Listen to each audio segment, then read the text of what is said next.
Salut à tous, aujourd'hui on se retrouve pour une nouvelle vidéo de déballage. Donc c'est un smartphone qui vient de la boutique Gearbest, directement livré de France. Je vais essayer d'ouvrir proprement. Ça prend toujours, si je peux garder l'enveloppe, c'est du recyclage. Attendez. Voilà. Avec la fameuse enveloppe à bulles. Un petit chargeur européen. Alors aujourd'hui on a le... Oh là, on va recadrer un peu. Le Asus Zenfone. C'est lequel celui-là déjà? Le Zenfone, je sais plus comment il s'appelle. Pegasus 3. Donc si je me trompe pas, c'est le Pegasus 3. Donc il est bien scellé. Il est bien scellé. Donc Gearbest, généralement, ils envoient les téléphones scellés, mis à part le Mi Note 2, qui était sous une ROM custom, déjà déverrouillé. Ouais, le Mi Note 2 était déjà déverrouillé. Donc là, on a le Asus Pegasus X008, qui est le Pegasus 3. Donc il ressemble beaucoup au Mi Note 3 Pro de Xiaomi quand même. Hein. Il y a un film sur l'écran. Mais il y a un film sur l'écran qui est imprimé. La petite languette, elle se trouve par là. Voilà. Bah, du coup, il n'y a plus de film, c'est dommage. C'est pas grave.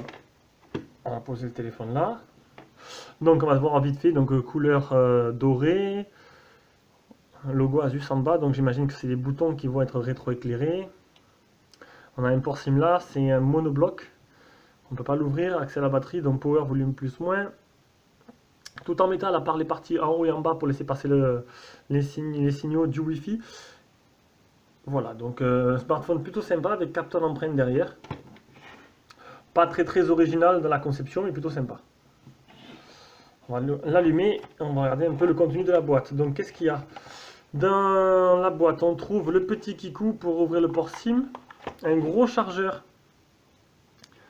qui est de 2 ampères, donc charge rapide, et un câble micro USB, ouais, c'est pas du type C. Donc une boîte assez simple, pas de silicone, pas de film pour l'écran en double, rien du tout. Non, il n'y a rien du tout. On va ranger ça, on va mettre dedans le petit adaptateur qui partira à l'acheteur. Donc on va poser une question, mais déjà en ce moment, tu as beaucoup de téléphones, d'où tu les trouves? Ben j'achète, hein. J'achète, hein, c'est tout simplement. Hein. J'achète, j'ai des prix, c'est tout. Ouais, voilà, c'est mon argent personnel, hein, si on veut réussir, c'est comme ça qu'on y arrive. Ouf, déjà c'est sympa cette petite surcouche là. Le téléphone est en anglais. C'est assez joli. Un bel écran, on a des bandes noires pas très grosses, plus fins qu'on peut voir sur déjà le Cubo que j'avais le Theta 2. Alors, une grosse surcouche comme d'hab, mais la surcouche Asus, elle est réputée pour être vraiment pas mal. Donc, on va d'abord connecter à mon Wi-Fi. Donc, je sais pas du tout, j'y connais... Attendez, je peux pas, j'arrive pas à faire deux choses en même temps. Je connais pas du tout Asus, donc je sais pas si c'est une custom, si c'est une officielle qu'il y a dedans. Je sais pas du tout, mais vu qu'il est d'origine et qu'il était scellé, on va voir si déjà il y a le français. Langage. Langage. Apparemment, il est multilingue, donc français, donc ça c'est bien.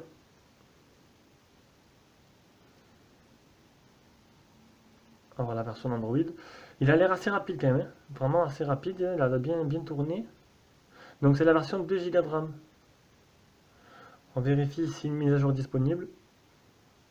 On peut voir que le Wi-Fi 3h4 c'est pas trop mal. Apparemment pas de mise à jour disponible.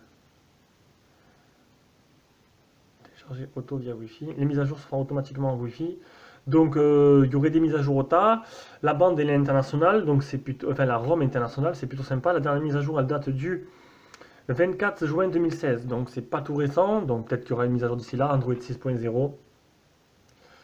Est-ce qu'il y a. Bon, il y a Asus, voilà, c'est donné avec beaucoup d'applications qui leur sont prioritaires. Donc on va voir ça de suite. Les menus, comment c'est foutu. C'est plutôt sympa. Moi, enfin, ça me plaît. Vraiment, ces petites surcouches, ça me plaît pas mal. Il n'y a pas l'air d'avoir trop, en fait, trop Non, il y a pas toutes les applications Asus, comme d'habitude. Et tant mieux, parce que sinon, ça aurait été vraiment... Ça te pollue un peu, ce ROM. J'ai vu un truc, là. Mise à jour des applications Zenui. Ah, faut se connecter au Play Store. Je le mettrai pas maintenant. Donc, il y a bien le Play Store. Qu'est-ce qu'on peut voir d'autre? Je sais pas, rien d'intéressant. Il a l'air pas trop mal. On va faire allez, une petite empreinte digitale, voir un peu ce que ça donne. Écran de verrouillage. Non, c'est pas là. Location, mode facile, sécurité, ça doit être là. Empreinte digitale. Configurer l'empreinte par un schéma.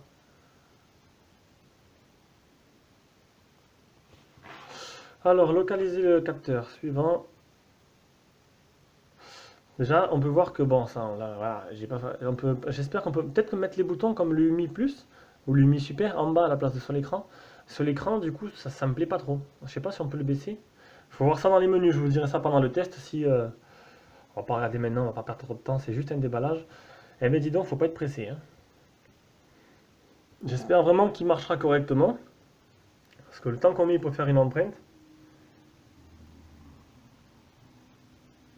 Là, le prochain test que vous aurez, c'est le Huance. Non, d'abord, je vais faire comment il s'appelle?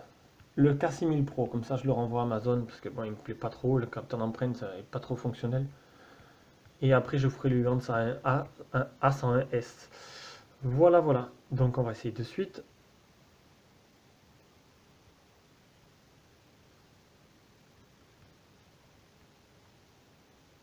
C'est bizarre, il se passe rien du tout.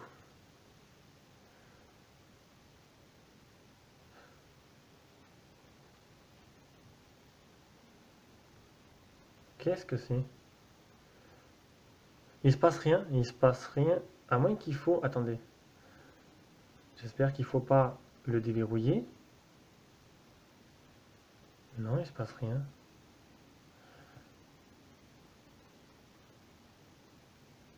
Sécurité. Empreinte digitale, une empreinte configurée. C'est bizarre tout ça. Bon écoutez, j'arrive pas à faire marcher le capteur d'empreinte. Il se passe rien, il vibre même pas. Donc ben, on verra bien durant ce test ce que ça va donner. On va prendre à faire quelques photos vite fait. Oula, écoutez, on va faire un petit selfie. Puisque ça démarre toujours dessus. Et l'appareil photo, elle a l'air vraiment pas mal. En tout cas, j'aime... Ouh, la belle couleur. Franchement, l'appareil photo, elle a vraiment de péter, quoi. Franchement, nickel. Regardez. Franchement, des magnifiques couleurs. Attendez. Bon, je suis obligé de faire ça pour qu'on voit bien l'écran. Voilà. Regardez. Regardez comme c'est propre. C'est propre, c'est beau. Les couleurs sont vraiment belles, vraiment respectées. C'est lumineux. C'est pas mal du tout. Et on va faire le petit selfie qui va bien. Bon, niveau selfie, voilà quoi. C'est correct. C'est pas extraordinaire, mais c'est correct. Et là, on voit bien que je filme avec le Ulefone Power, qui est pas trop mal en vidéo au final, qui est vraiment pas mal, qui me convient très bien. Donc, on fait ça. On va essayer de revenir à l'écran un peu plus correct. Hop, hop, voilà. Bon, eh bien, écoutez, c'était le déballage du Asus Pegasus 3. Et c'était plutôt pas mal, mis à part le capteur d'empreinte qui me pose des soucis, on verra bien durant ce test. Bisous bisous à tous, si vous aimez cette vidéo, un petit pouce bleu ou un petit pouce rouge, c'est vous qui voyez. Et comme vous avez vu, pas mal de taf, et c'est pas fini, j'en attends pas mal cette semaine encore. Et oui, j'ai décidé de mettre le paquet juste avant Noël. Allez, bisous à tous et à la prochaine vidéo.